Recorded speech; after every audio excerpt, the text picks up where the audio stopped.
Hi everyone. I am listening to a band now which I have to take my little moment and make some fun of their name. Naked Gypsy Queens. Naked Gypsy Queens. Well, okay, you have to understand. I am married to Vlad, who is from Romania, which means I understand that this idea of gypsy is perceived differently in different parts of the world. And I looked at this title and I looked at Vlad and I said, this has to be an American band. Who else would feel like it was cool to call themselves Naked Gypsy Queens? Well, let me find out if I am right or wrong. Staking their claim as the new heavyweights of rock and roll's modern-day renaissance, the Tennessee Quartet... I was right. Even a bit closer to home than just American. Tennessean. The Tennessee Quartet, Naked Gypsy Queens, have announced Georgiana, their debut EP, out February 11th, 2022. Ooh, they're really recent. The band builds upon the larger-than-life sound of their heroes from the 1960s and 70s, keeping the flame burning for old-school hard rock while using their own 21st century fuel. Whatever 21st century fuel means in that context. This will be fun to explore. Formed while all four members were still in high school. Okay, so these are modern kids who like old-school rock. Got it. Naked Gypsy Queens built their audience the blue-collar way, by plugging in, turning up, and playing out. They cut their teeth on the classics, the Rolling Stones, MC5, the Allman Brothers, and Pink Floyd, and funneled those influences into their own songs, creating an original sound that was loud, aggressive, and filled with supersized hooks. We'll see about that. After developing a loyal following in their hometown of Franklin, Tennessee, even closer to home, they set their sights on Nashville, quickly becoming one of the city's premier rock acts before any of the bandmates had turned 20 years old. Well, I guess I should get acquainted with this band. I don't know if I will like them or not, but I kind of like this idea of some high school kids right here in the same area that I live. Franklin is just minutes from Nashville. High school kids today in this land of country music and modern pop Taylor Swift type stuff, saying, hey, we like the 60s and 70s. Not only that, let's make a band and somehow take that inspiration that we get from those old classics and see if we can do something that works today with it. This is going to be a fun little exploration. So let's hear it.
Okay.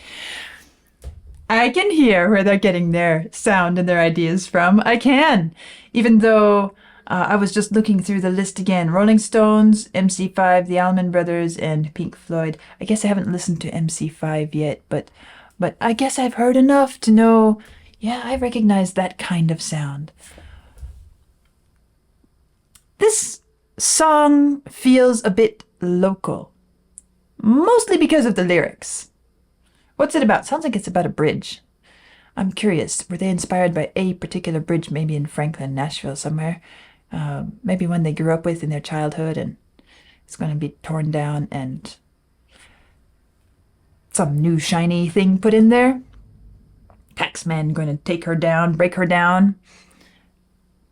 So it feels very locally placed. Whereas a lot of what I've heard of the classic 60s, 70s,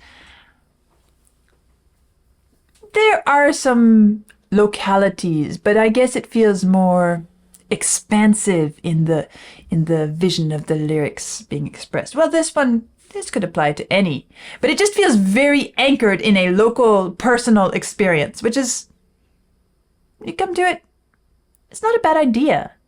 The idea of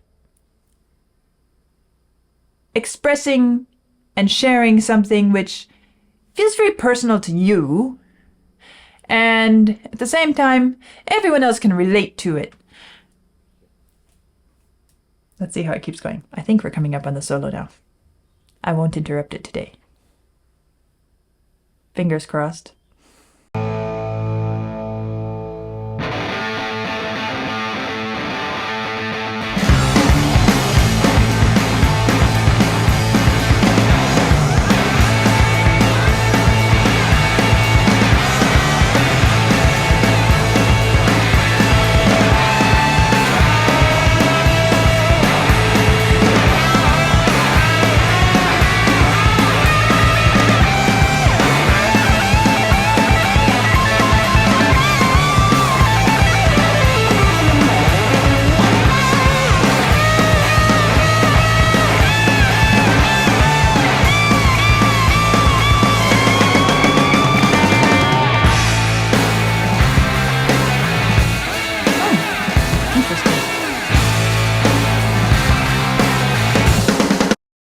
Really felt like a tempo change there, didn't it?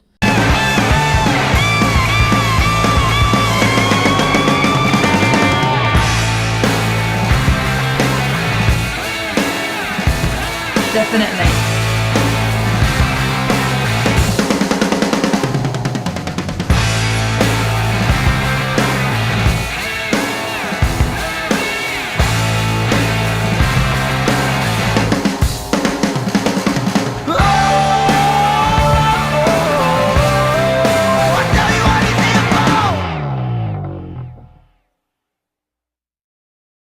So, yes, they are pulling from the classics, and I can hear that. I said we'll see about those supersized hooks.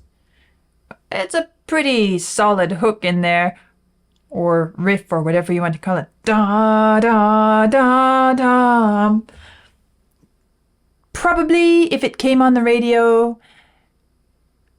I might be able to recognize that, okay, I know which song is coming up before they start singing, which really is what you're after, right? You want whatever fingerprint that is applied throughout the song to be something that identifies that song to the ears, so that if it's turned down in the background, or someone is busy with other things, it comes on and suddenly I know what's coming. I want to hear it. Turn the volume up. I enjoyed that tempo change in this piece. It gave it a bit of a heavier feel, believe it or not. Not because it sped up, but because then they pulled the tempo back. And so when the tempo is pulled back, suddenly I felt the weightiness of it and the thickness of it very strongly.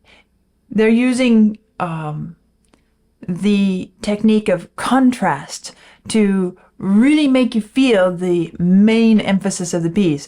This is solid. This has weight to it. And, well, somebody's got fast fingers on the guitar, don't they? I kind of wish the guitar were turned a little bit, were placed a little bit more prominently in that solo section. I felt myself kind of straining to pull it out from behind this big, massive wall of other sound. I would have enjoyed to hear the guitar more as the in the spotlight. Just my personal taste. And then at the end, I kind of liked that little flashy bit of drum solo business there.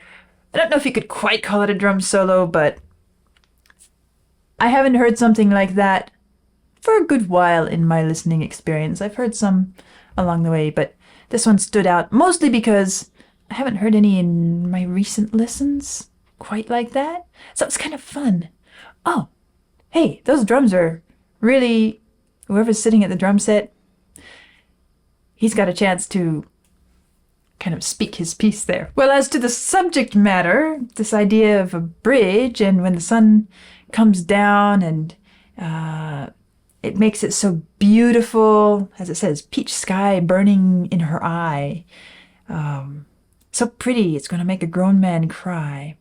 And then, of course, you hear about the tax man coming to tear her down. This idea of a bridge being torn down and replaced, I can actually relate to personally myself, because my childhood home had the road leading to it had a little narrow one-lane wooden bridge which was torn down after I was grown. I was sorry to see it go, although it really needed to go. It was kind of fragile. But yeah, things change. The world changes. Life goes on. Taxman has to take something down, put something else in. Taxman going to take my town. This is kind of a commentary saying I'm not really pleased with the development that's happening around here, and I feel like it's digging into my back pocket a bit too, and I'm not pleased about that either. Well, this was a fun listen to a very new band, quite close to home. And now I have this idea, maybe I'll be able to track them down, and maybe they would even like to do an interview and we could feature them on this channel at some point. So keep your eyes open in case that happens at some point in the future. That was the Naked Gypsy Queen's Georgiana. And let's see what comes next. I'll see you soon.